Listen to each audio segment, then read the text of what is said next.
Hello everyone and welcome to my channel. So today on my channel I'll be doing a full review of the Dell XPS 13 2-in-1 for 2022.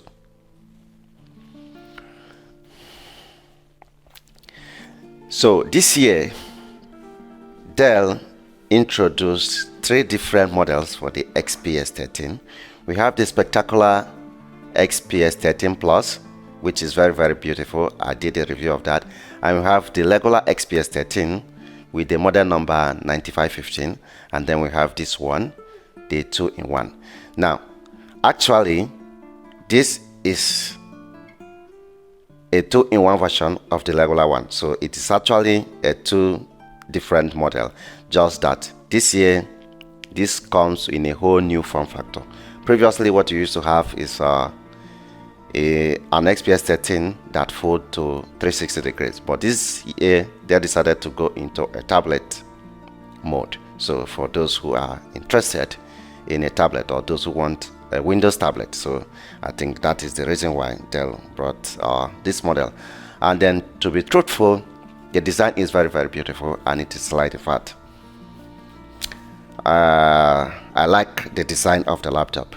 So it has from the left to right, you have 2 USB Type-C port, which also doubles as the charging port, and then it has the speaker grill, and then at the bottom you have the connector that connects it to the external keyboard, and then at the right you have the speaker grill again, and at the top you have the power button at the top right corner, and then at the left side you have the volume locker, the volume down and the up, and at the bottom you have this protruding camera, which Dell did not specify the megapixel. Now the laptop also comes in different configuration, so it comes in different configuration. The one I have here is the max out model. It's Core i7 is 12th generation Core i7-1250u 12 core processor with 16 gigs of RAM and then 1 TB of NVMe SSD. Now the RAM on this laptop is not the DDR5 RAM that we found on the XPS 13 Plus or the regular XPS, so it's a DDR4X, and you can, of course, you know, it's on board, so nothing is user replaceable. In fact, I don't even know how to get into the laptop, so let alone. So that's that about the specs. Now, like I said, the design of this laptop is pretty beautiful, very beautiful.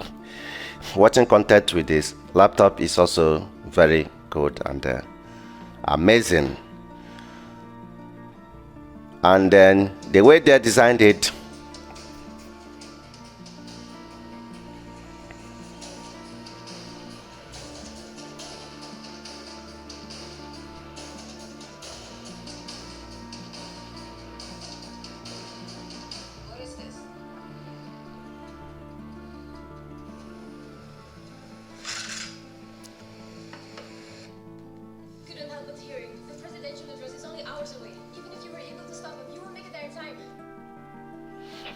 now there is something about this laptop. Now it is not new. If you have been following other brands, Microsoft also have something like this, but there is one thing I like about the Microsoft Surface Pro that Dell did not implement. That is a kickstand. So this one does not have a kickstand. So if you happen to buy, because on the buying option you can buy only the tablet, you can buy with a keyboard just like me, and you can decide to buy with the keyboard and a pen. Now if you did not buy with a keyboard, so you cannot stand the laptop. So when you are keeping it, you will have to lie it down on the table like every other tablet. But the good thing is that even with the protruding camera, it doesn't wobble when you are typing on the keyboard. When you place it on the table, it doesn't wobble. So it's only when you push really hard at the top there, that is when you feel the wobbling of the protruding camera. Now Talking about the camera, Dell did not specify the megapixel of that camera. Now, because of the protruding, I thought it's going to be of, in fact, something very great like the one we have on the smartphone, but it's far from it. So it's just like the regular camera that we have on regular camera we have in our what do you call it? The regular camera we have in our laptops. So there is nothing special about it, you can say it. So it is absolutely just like the regular laptop cameras. So the protruding doesn't change anything. Now that's out of the way. So there is another thing you need to know about laptops like this. Laptop like this, because the CPU and the everything is embedded on the laptop itself, so it gets pretty hot. So like when you are working, even sometimes the laptop gets hot. Even I've never used it, so it gets pretty hot. So that is one of the things I don't like about laptops that are built like this. In fact, I don't like them. Now for the keyboard is a very good keyboard, and the magnet is very, very aggressive. When you just place it very close, it will just magnet it very fast.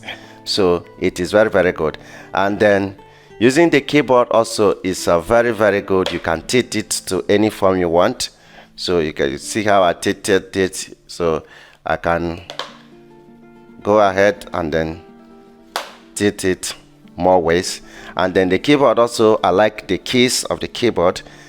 It's very, very soft, and then it doesn't make noise. It is very, very quiet. And it also has about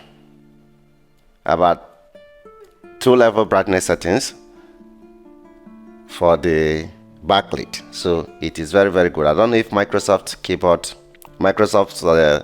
Surface Pro has a backlit keyboard.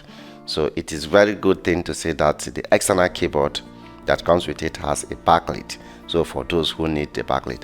And I also love the design of the key. It's like that of the XPS 13 Plus, so which is very good. The trackpad also is not that very big, but it is moderate. So I also wish to see a bigger one like the one they have on the normal XPS, but this is what we get. So overall, the design of this tablet is very, very good. It is beautiful, it is lightweight. Now apart from these things that I mentioned, that it gets hot because of everything is on the screen. So if it were a regular laptop that you have the processor and everything at the bottom, so you will not be having, so I just pray in the future, but I know the Dell engineer, they have to do something about it. So I just pray in the future the heat does not affect the screen. Now in conclusion, if you are in the market for a tablet, if you are someone who loves a tablet Windows, you can go for it. It is very beautiful. Like I said, it is very beautiful, the design, and it is lightweight. But personally for me, I'm not a fan of anything like this. Even the Microsoft Surface, I've never bought it. And so I just buy this one for review purpose. So nothing, I am not a fan. I may be very, very orthodox, but if I want a 2-in-1 laptop, I will go for the regular laptop that can fold. So, but for this one, I am not a fan. So in conclusion, it's a beautiful laptop, and if you're in the market for a tablet Windows laptop, you can go for it. But for me, like I said, if I want a tablet, I go for regular tablet, either Android or iPad, Apple iPad. But for Windows, I'm sticking with the regular laptop. So that's it, guys, and thank you for watching my video, and please do subscribe to my channel for more videos. Bye.